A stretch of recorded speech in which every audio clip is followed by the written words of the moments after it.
Nipo na mzee wangu hapa atajitambulisha jina. Ni shabiki maarufu wa Yanga kindaki lia. Mzee wangu, habari yako? Safi kabisa, mambo vipi? Fresh. Jina lako nani? Naitwa Mr. Kabila au Mkongo. Au mfiatimu wa tawi la Karume Sokoni. Mfiatimu tawi la Karume Sokoni. Yanga kindaki yani.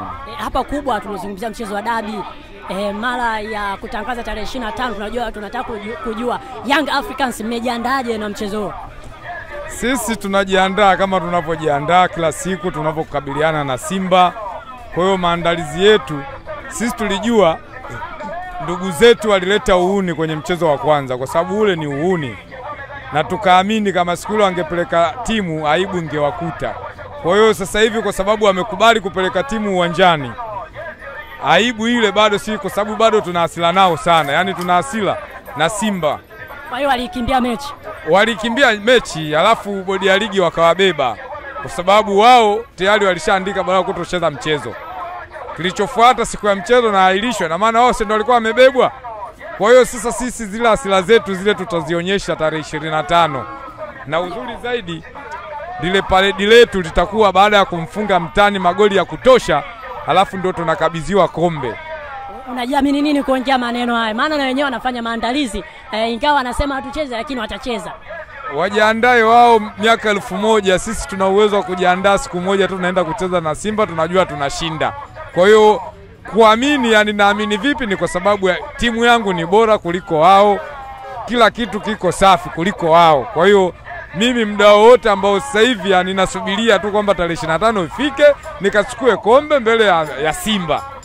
Simba kwangu kama mwembe wa uani tu, najipopolea tu ninavyotaka basi. Na mlikuwa mnadai kwamba baadhi ya viongozi pale bodi ya ligi wachimuliwe. Kwa hiyo nyinyi mmeshalizika kwa moyo wote kucheza hii dabi bila kusukuma kwa na mtu.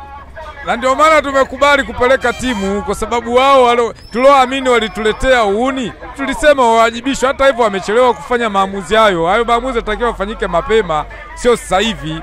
Kwa hiyo sasa hivi kwa sababu kuna waliowajibishwa, na kama kuna wengine pia naamini wengine wapo na natakiwa wawajibishwe pia vile kwa sababu ile ni nyororo. Kwa hiyo nyororo ikuwahusu watu wawili. Ni watu wengi wapo walituletea mambo ya ovyo sana. Jitu linakufa ngapi tarehe 25? Yaani ninavyoifahamu Yanga na ilivyokuwa na hasira la kucheza na Mtani. Yaani Mtani amepungua 4 zinamuhusu. Acha bwana wewe. Yaani 4 zinamuhusu. Wewe umeona wapi hiyo? 4 zinamuhusu. Umeona wapi? Narudia tena, yani 4 zinamuhusu, zimepungua. Umeona wapi wewe? Uje hapa yani unifuate baada ya mchezo kuisha. Mimi nitakufuata tarehe hiyo. Uje hapa tutazungumza vizuri tu. Watakwambia bwana umeona kilichotokea. Labda asipeleke timu, kama apeleki timu sawa. Kumbuka kule kuna mpanzu kule. Mimi sio mpanzu. Mimi na wachezaji ambao wamemzidi mpanzu wako zaidi ya 10 kwenye timu yangu, na wengine wanakosa nafasi ya kucheza. Sasa wao kama wana mpanzu mmoja, mimi akina mpanzu zaidi ya mpanzu na watu zaidi ya 10 kwenye timu yangu, na wanakosa nafasi ya kucheza. Kwa hiyo mimi na wachezaji wengi bora kuliko yeye. Kwa hiyo ndio maana sasa hivi Aziziki kaondoka. Nyuma Aziziki kuna watu walikuwa wanafanya kazi iliyokuwa bora ili Aziziki awe bora. Hao wamebaki katika timu wapo. Kwa hiyo wao ndio tayari wameshanoa makali yao, wanasubiria hiyo siku aje kuonyesha kama Aziziki sisi ni zaidi ya Aziziki. Kwa hiyo wasifikiria kwamba Stefano kaondoka. Kuna wengine Maximo na wamsemi ambao yeye ndo anafunga kila mechi. Tarehe 25 sio mbali mzee, siku nitakuja hapa kufuata ulichoeleza kisija kutokea Pwani. Mimi kuhusu mechi ya Simba, yani mimi nafikiria tu mechi ya Prison leo.